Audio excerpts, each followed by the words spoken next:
So, welcome to this panel. Today we're gonna drive through decarbonization path for industry. We have different flavors over the panel, different sectors dealing with different stuff on the day-by-day work. But first of all, let me introduce the panel here. We have Emma Popova, Industry Lead Southeast Europe for Microsoft. Emma, welcome. We have Dimitar Stanev, Deputy Director of Business Development at Albina Seaside Resort. Yes. Then we have Joanna Ilchkova, Legal and Regulatory Manager at Cefin, part of the PPF group.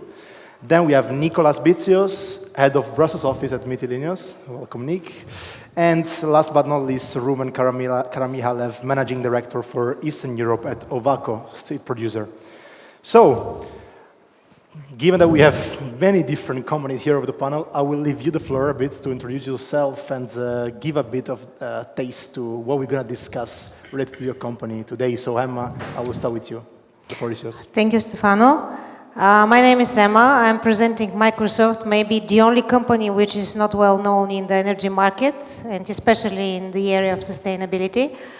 What I want to share is that Microsoft actually is one of the big players, especially from the hyperscaler world, who is investing heavily in the sustainability. Actually, we started our decarbonization journey in 2012, looking into the alarming signals with what is going on with the green planet and with everything what we see today. Last year was most probably the most hot summer.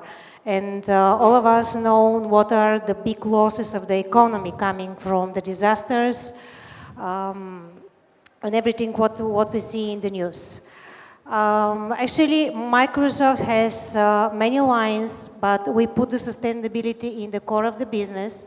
We have great ambitions because in 2020, we put our next goals by 2030 to become carbon negative, water positive, waste negative, and by 2050 to remove from atmosphere all of the carbon emissions which the company produces from our creation.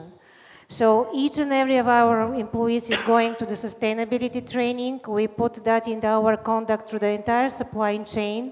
And nonetheless, we are doing a really big investments into the sustainability as a part of our philanthropic mission, as a climate investment fund, AI for Earth, and many more.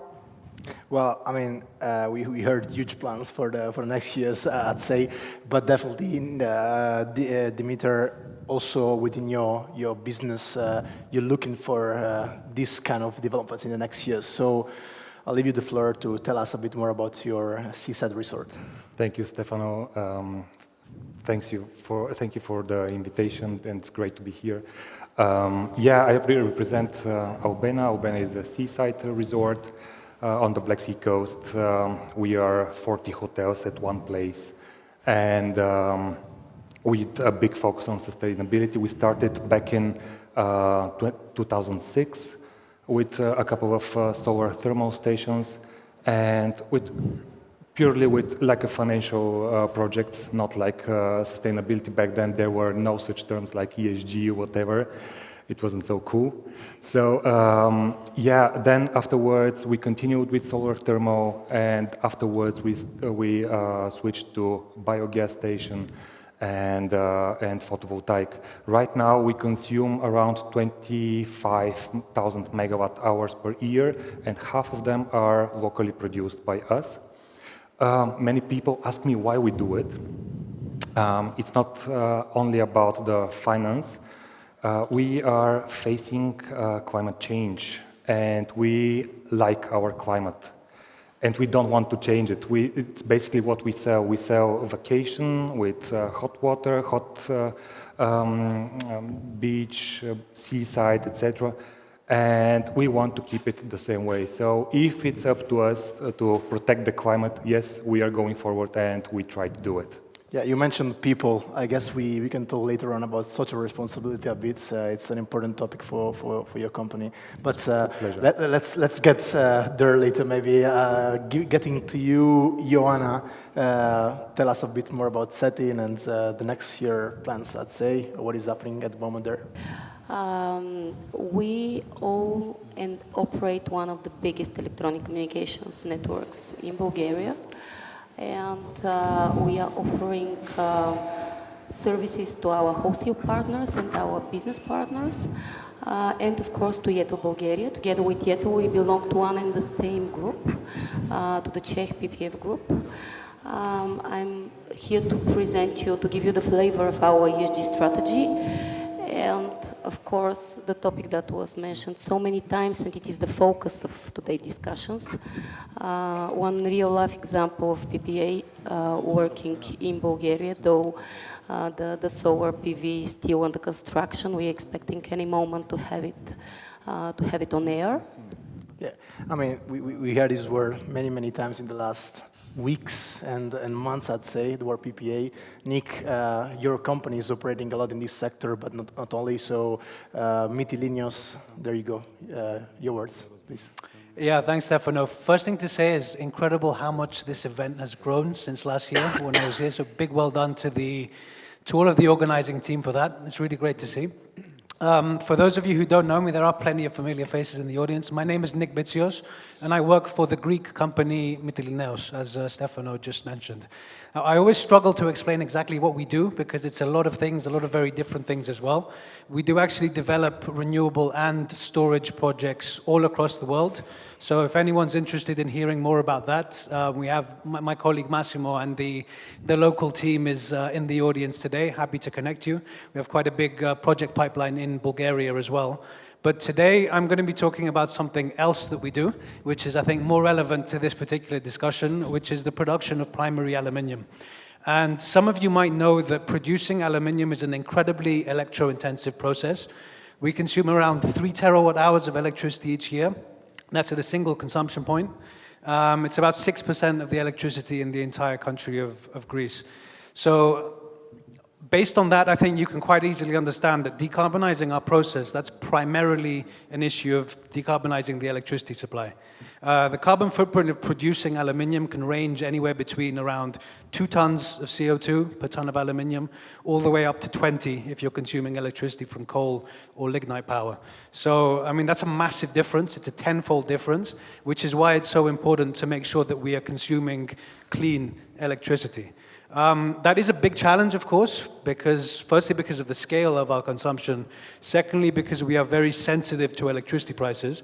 It's around 40% of our overall production cost. But it can be done. We are doing it. The key tool is something that's popped up many times in the discussions today, PPAs. We've signed a lot of PPAs already all across Europe, all across the world, usually as a seller. And now we're working on doing it from the other perspective as a buyer to decarbonize our aluminium production. Well, very interesting points. I'd say let's jump from aluminium to steel, Rumen, another important material, but over to you. Well, is it okay? I guess so. My name is Rumen. I'm Swedish, maybe? No, not Swedish, Bulgarian, but I say I'm half Swedish because half of my life I've spent around 30 years in the Swedish steel business. So in advance, I would like to say I'm guilty as charged for being a part of the dirtiest industry on earth. I don't know how many of you know what is the impact of steel industry globally. Every ton of steel requires like between 3 and 3.5 tons of carbon dioxide to be produced. And since every man on earth is consuming like a quarter of a ton per year, it means that every one of you is also guilty as charged, but we're the guiltiest. So since many years, the company I work for, Ovako, has started a route proving that this can be decreased. And not decreased by percentage, but decreased by faults. We have decreased our CO2 impact already 6-fold in the last less than 10 years, and we continue down this road. So that's why I'm here, although for me, from my professional point of view, it's a bit strange to be on a summit like this, but still I believe that some of the things I can tell you can be interesting and applicable everywhere. Well, thank you very much, Rumen. I guess we can discuss a lot on that later on. We heard two words, I'd say, within this introduction, ESG and PPAs. Maybe let's start with the first one with you, Emma. We heard about your strategy, but what is the biggest challenge here for Microsoft when trying to address these issues there? As we discussed, I'm not an expert on the PPA, so I can't take participation in that discussion. But as far as ESG is becoming more and more important, because it's not only related with the sustainability, I think we have plenty of the challenges. First of all of the countries has a different regulations, different standards, and even if we are not talking about carbon emissions 1 and 2, we still have a carbon emissions 3, and many of the companies has no either knowledge or personnel or people prepared to handle with that challenge. Second thing is what data do we have, where we are, how and we are managing the information about the sustainability, our current status, and how we are measuring and establishing our KPIs. I can tell you that in some of the cases we still have customers which are working with the paper, not even with some kind of electronic tables or what to talk about the more sophisticated systems. Then we have already investors who are looking into the ESG as a part of the non-financial reports, and the directive of Europe is clear. All of the companies, I think 50,000 companies will be impacted by the new regulation coming in place next year with CSDR reporting. And nonetheless, as I started, what we are doing with the companies which are not in the business with the emissions 1 and 2, how we are managing the supply chain, how we are measuring the carbon emissions, the greenhouse from our products through the entire life cycle. So all of those problems are current, and of course, the companies like mine are trying to get the resolution.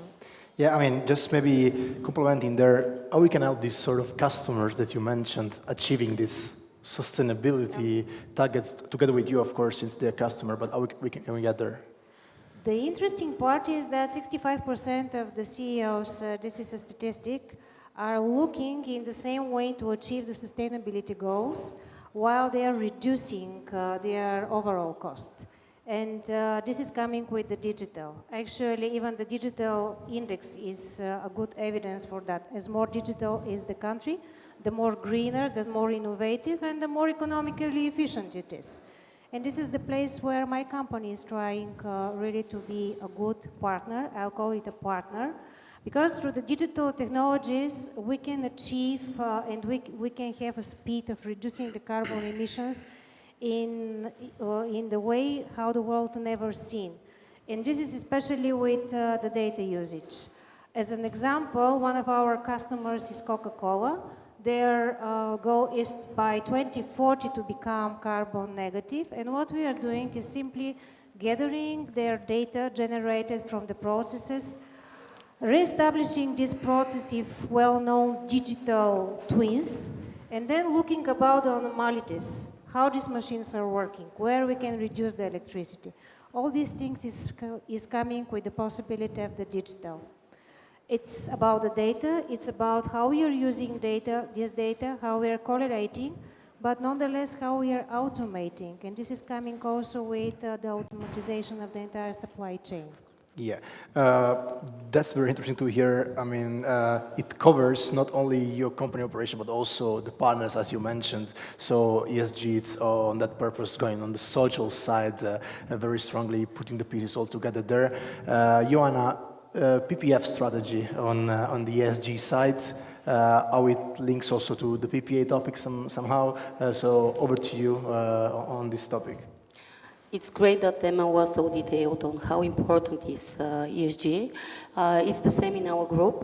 We have our clear ESG strategy, and it is based on 4 pillars. We are also accelerating technology for making sustainable future. We're putting the people in the center of our business. We make business in transparent way and with integrity. And of course, one of the main reasons why I'm here is reducing the impact on the environment. So practically, maybe we are not that intensive in terms of energy consuming compared to production of steel or aluminum, but it's proven, there are different statistics, that the new technologies of electronic communications consume more energy compared to the old ones. So different statistics shows between 2 and 4 times more energy consumed by 5G compared to 4G.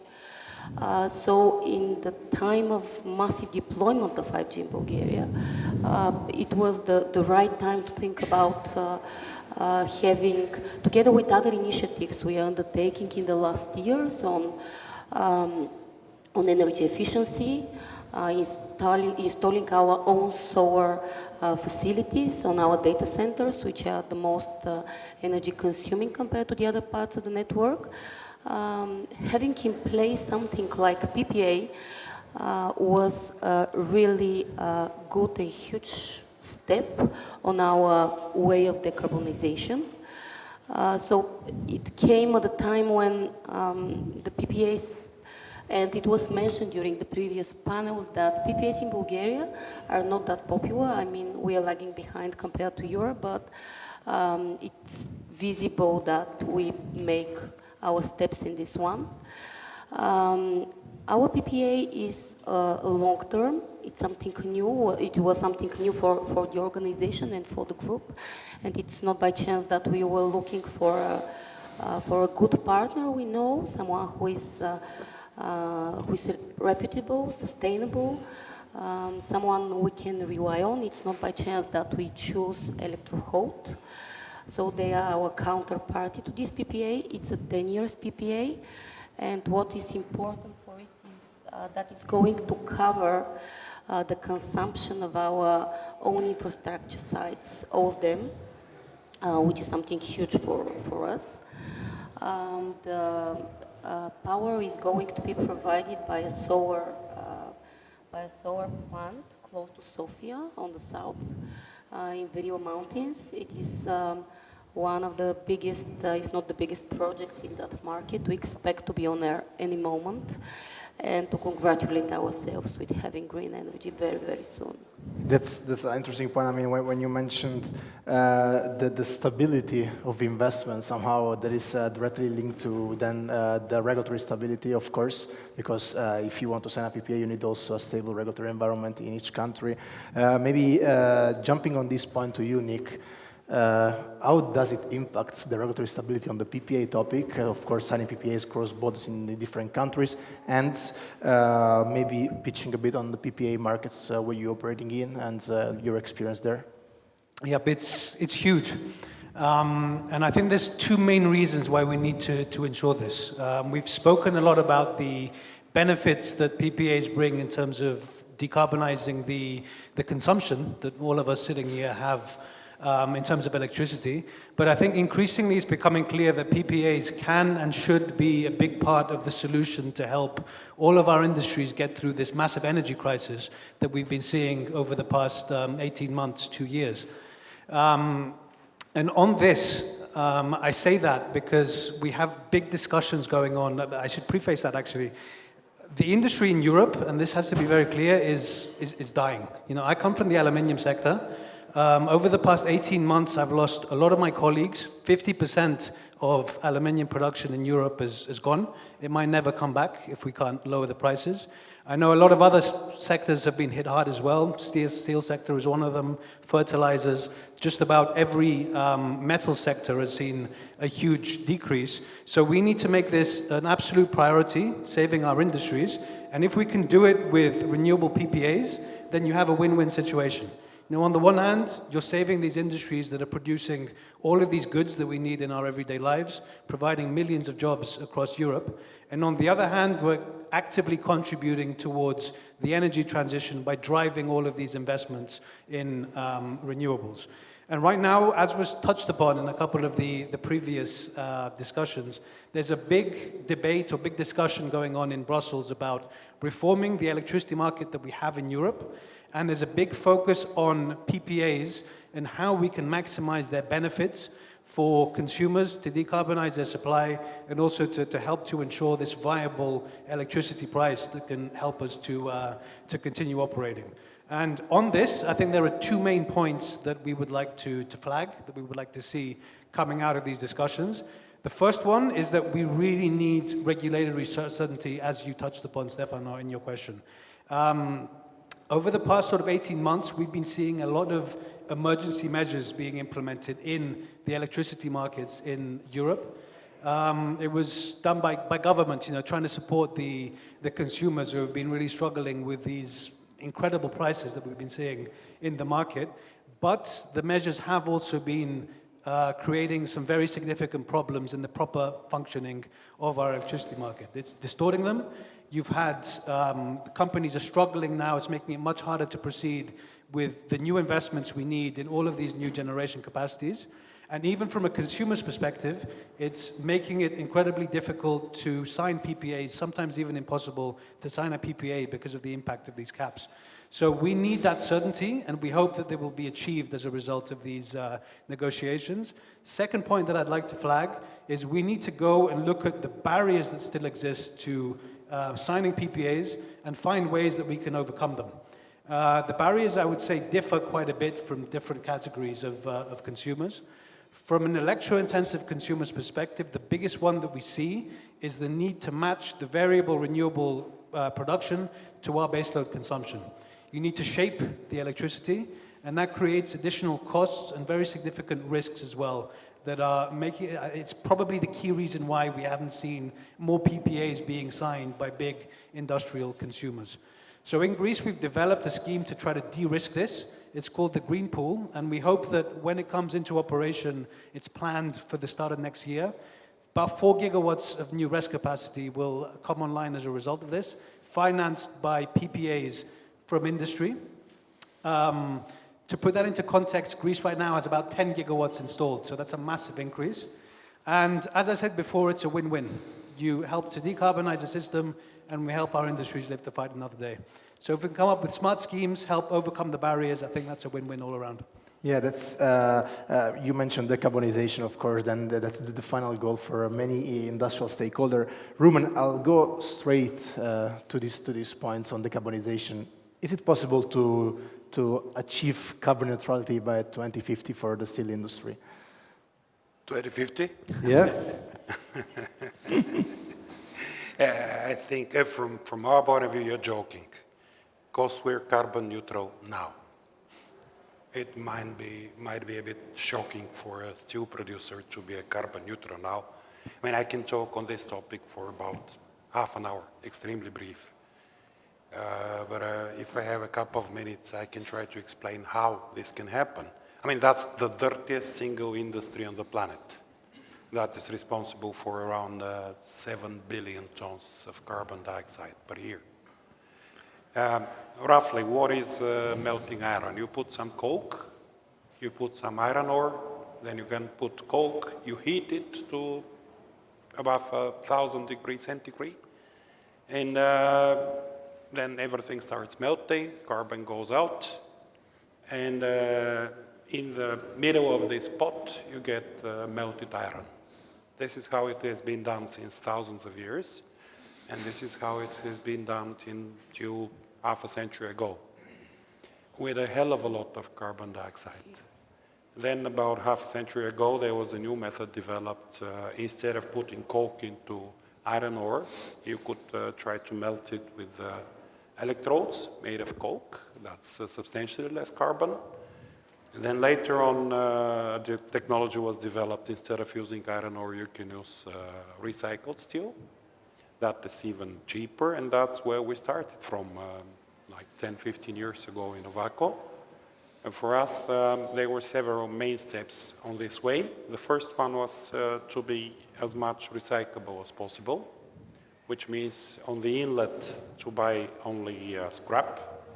So now we're 97% based on scrap, 3% you cannot avoid because this is the different alloying elements. Then the second step was to be based on 100% green electricity. This is not an issue in Scandinavia. It's easy because you have it all around. Sometimes it's even in excess. Then the third step was to try to decrease on the outlet, to decrease the gases. And I'm a huge supporter of the balance between ecology and economy. So in the last 10 years, we managed to prove that it's possible to be ecological and economical at the same time. The fact is that we're one of the 2 companies globally, steel producers, that have managed to sign the climate declaration for fixed and guaranteed levels of carbon dioxide, which is not an easy task and an easy job. And we started with like 2 tons, then down to 1 ton carbon dioxide of carbon steel, then 0.6. Now we're on 0.5. And we have a saying, if it is good, it means only one thing, it can be done better. So apart from what I described right now, we continued with further steps, because there is always something more that you can do, and it can always be feasible apart from ecological. Like there is slag in all this melting mixture. There is some slag that goes out. So if you put filters, you can catch the dust.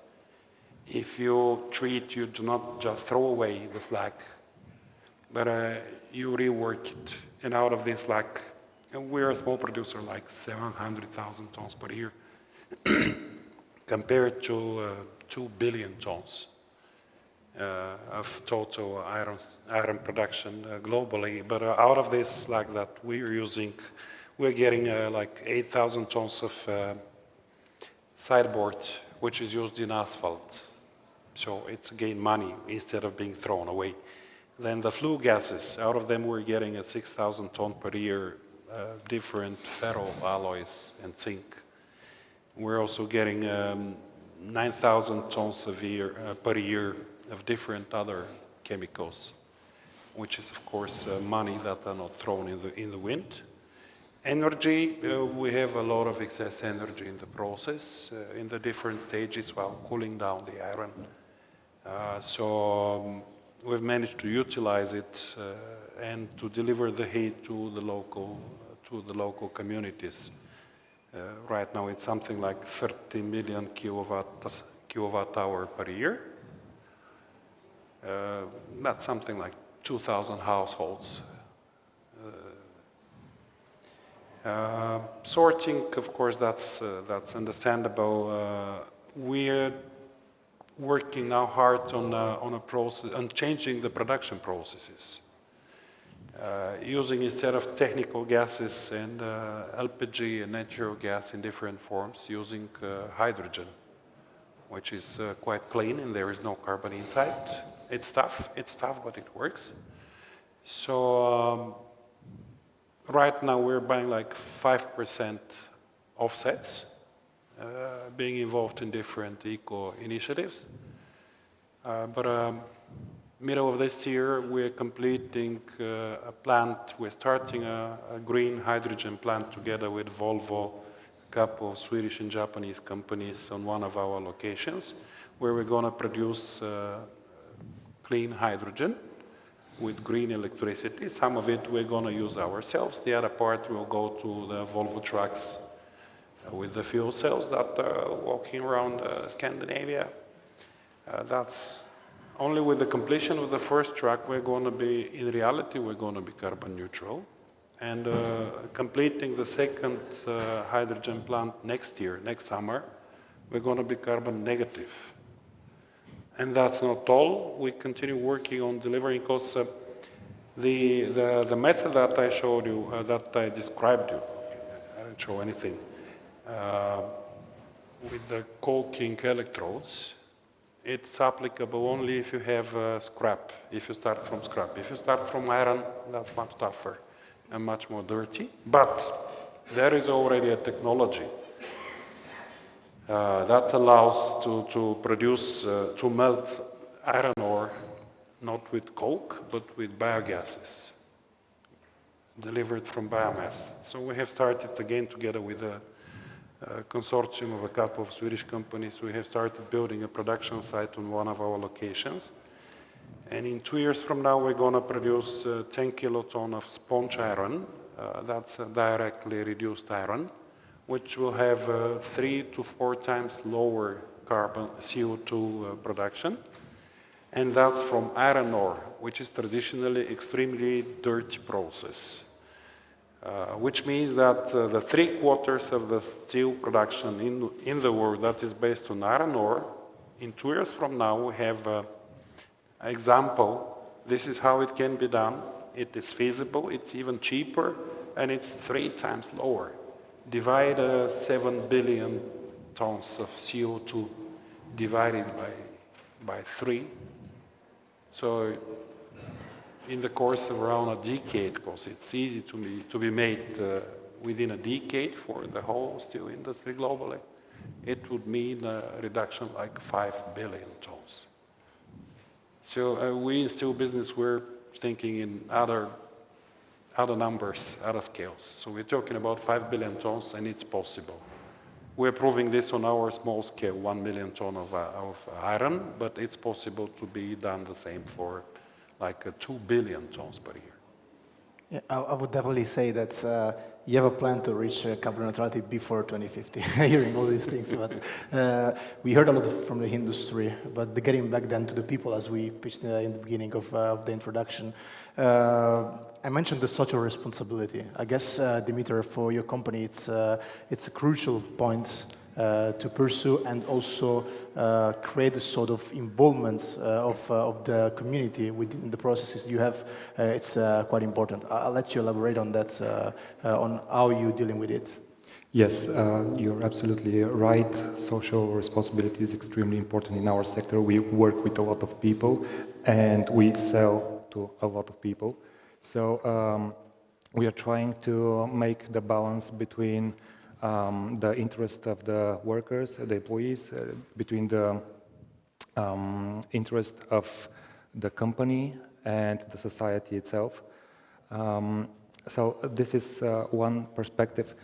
However, being very social or ESG responsible doesn't really pay off in terms of financial perspective.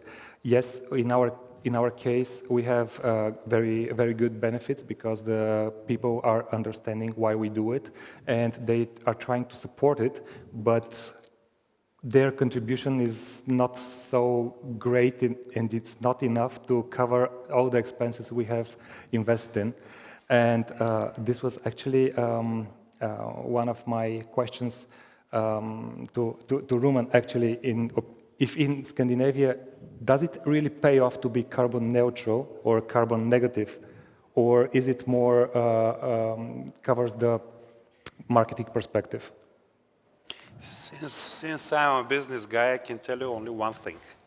We have a carbon footprint calculator on our site, so every customer or everyone who would like to consider buying steels from us can enter this, enter the grade, the material that he's interested in, and see what is the CO2 that he's saving. In average, buying 1 ton of steel, he's saving like 2 tons of CO2. You know the price. So if you multiply it by, today it's like 60. So for every ton of steel, he's saving 120 euro. With an average price, let's say 1,500 or 2,000 per ton, that's like 10%.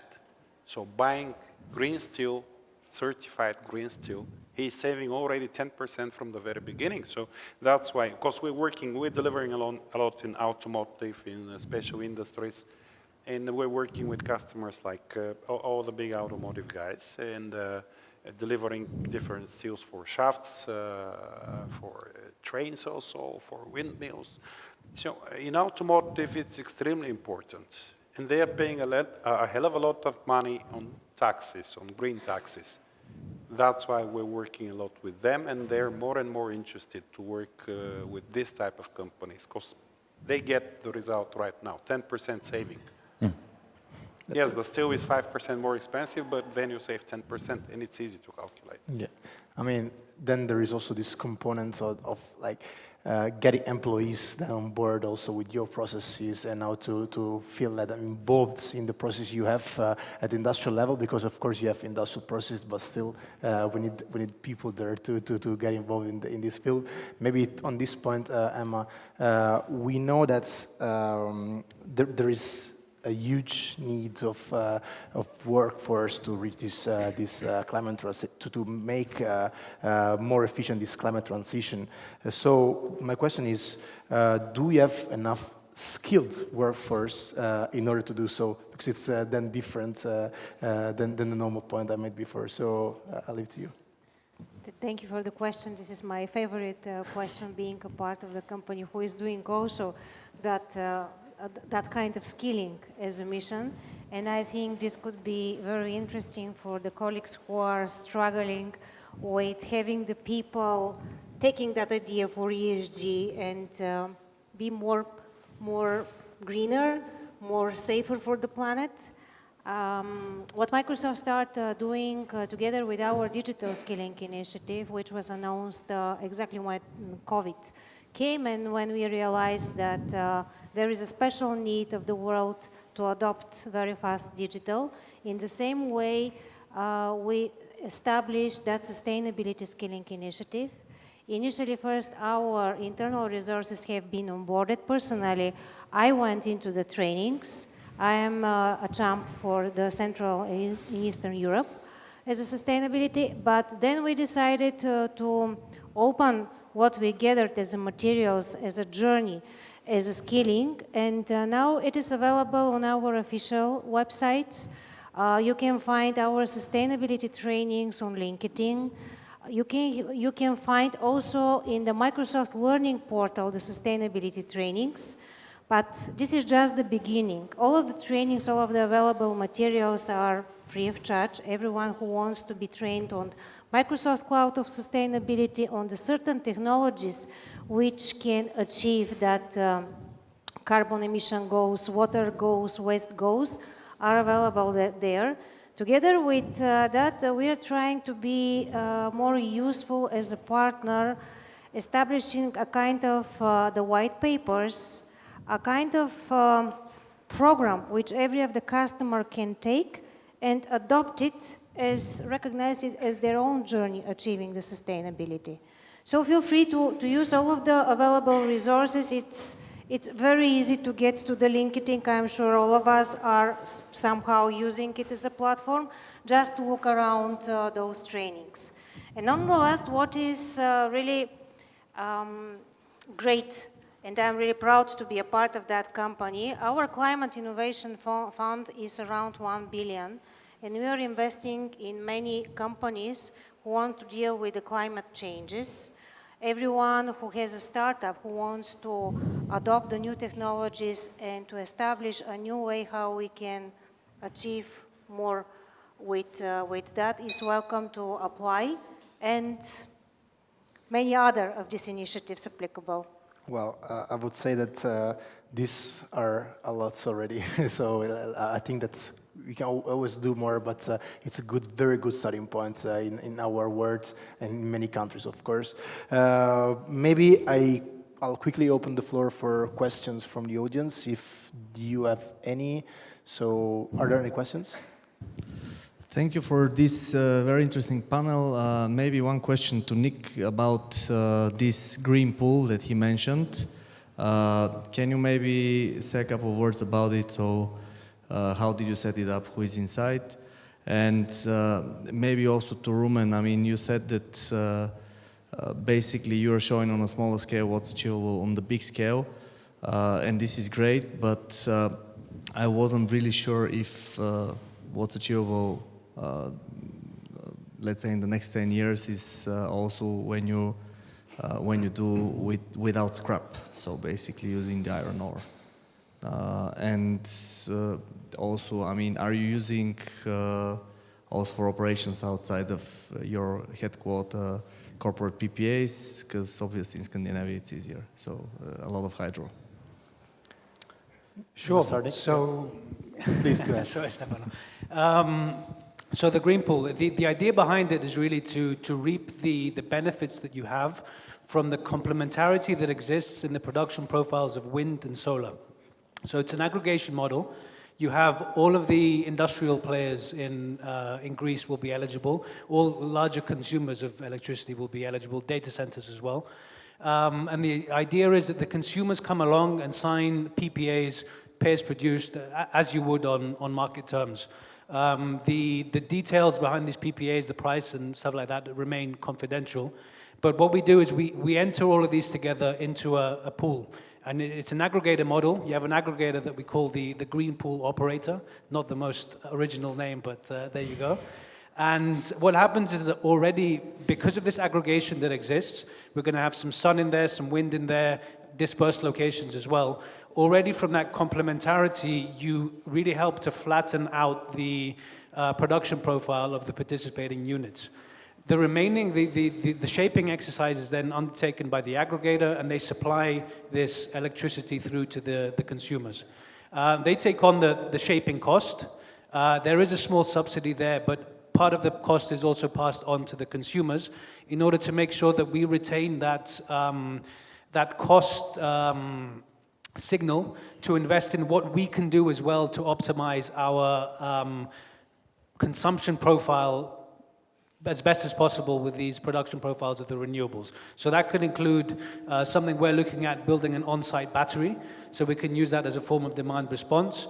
You could even have the battery in a dispersed location in order to completely eliminate that shaping cost overall. And from our perspective, that's a much more market-based approach to helping our industries sign these PPAs than some of the other ideas that are floating around at the moment. You know, there's ideas about industrial electricity prices and stuff like that. And we think that this can be a good bridge between the two, you know, helping our industries, but in a way that remains market-based, boosting the incentive for renewable PPAs, and also keeping that incentive to invest in demand response and storage as well. Well, I'll go to the second question, maybe to you, Rumen, recapping a bit what has been asked before. So we're talking about the processes of your production. I guess that the question was which is the real timeline somehow on some aspects, and then which kind of solution you're adopting to speed it up. So over to you. Yeah. I'll start from the back. PPA is something that I heard for the first time a couple of days ago, because I'm not in purchase, and I'm working for a Swedish steel producer where buying green electricity is it's by itself. You don't explain it. It's only green electricity that you buy. You don't buy anything else. So sorry, I can't answer you. To answer your first question, which is interesting, surely, let's start from what I started. The melting of iron. Coke, iron ore, coke, you start melting it, then you get a hell of a lot of CO2 and some iron in the middle. So imagine there's no coke. Instead of coke, you put biogas. Gas is delivered from biomass. Biomass, we made a lot of research, not only us, it's a big consortium. Biomass, there is more than enough biomass for the whole steel industry globally available. And it's renewable. Every next year it's renewable, so it's possible to produce biogases. So imagine the moment you replace coke in this process with biogases, 2/3 or 75% of the CO2 imprint disappears.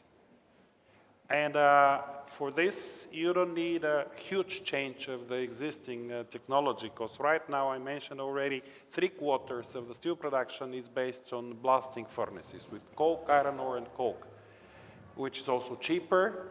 And the technology we're using with the electric arc furnace is a bit more expensive, and it requires steel scrap, which is not, of course, enough.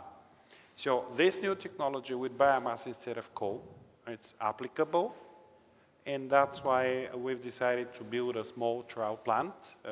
10 kiloton per year is just a trial production. We are starting it mid of 25, because it takes some time to build it. And then we'll be able to show to everyone that, well, we are based on coke and iron plus coke. Instead of, if you change the coke to biogases, all of a sudden you win a hell of a lot of money because you go down by 2/3 in CO2 imprint. It's possible, but the only way to do it, to prove it, is to make it work. Because we have small installations. In 2 years from now, there's going to be a plant. Well, it's a question, I'd say. It's an answer, I'd say. So we're getting to the end of this panel, but before leaving you to the networking drinks, and as we can hear, many of our colleagues and friends are already enjoying them, I will leave you just few closing remarks, one from each of you. So maybe starting here on my left with you, Emma. My closing remarks are related with everything which we hear today. I was surprised to hear what is coming from the steel industry. It will be like a message. I think everyone should look not only with what is going on with the energy market, but look into from the perspective of what sustainability in ESG means, and start it from there. How we are establishing our companies, how we are establishing our business, and how we put that in the core of it. Dimitar.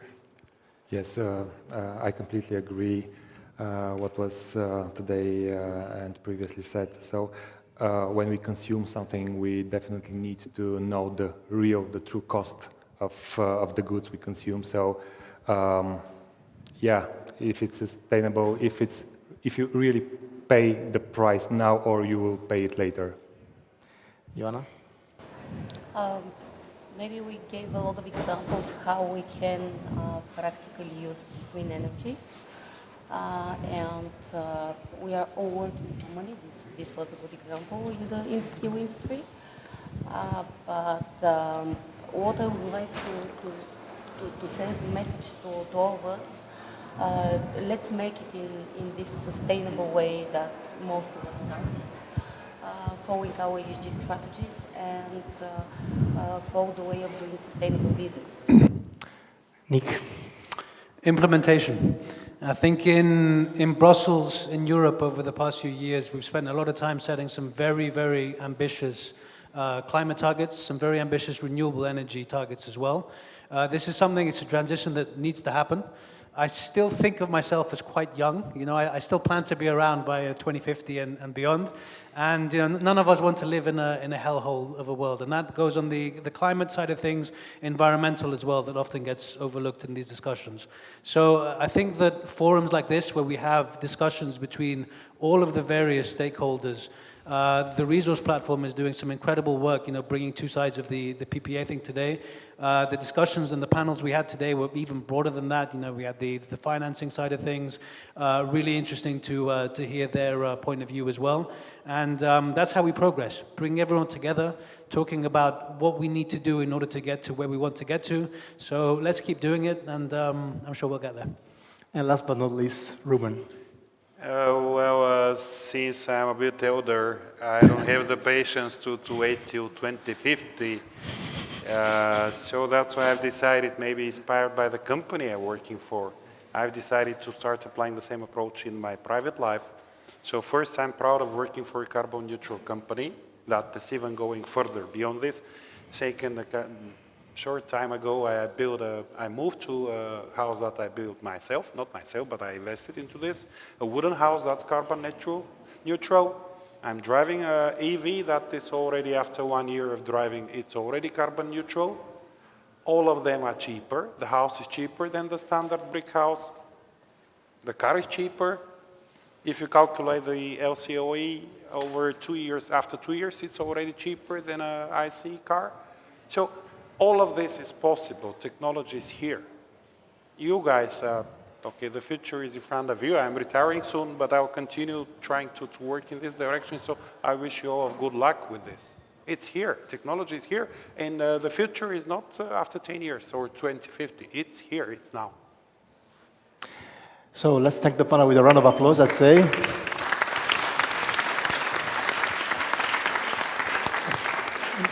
And thank you very much for staying here until 6. No, the networking drinks, I say. Thank you.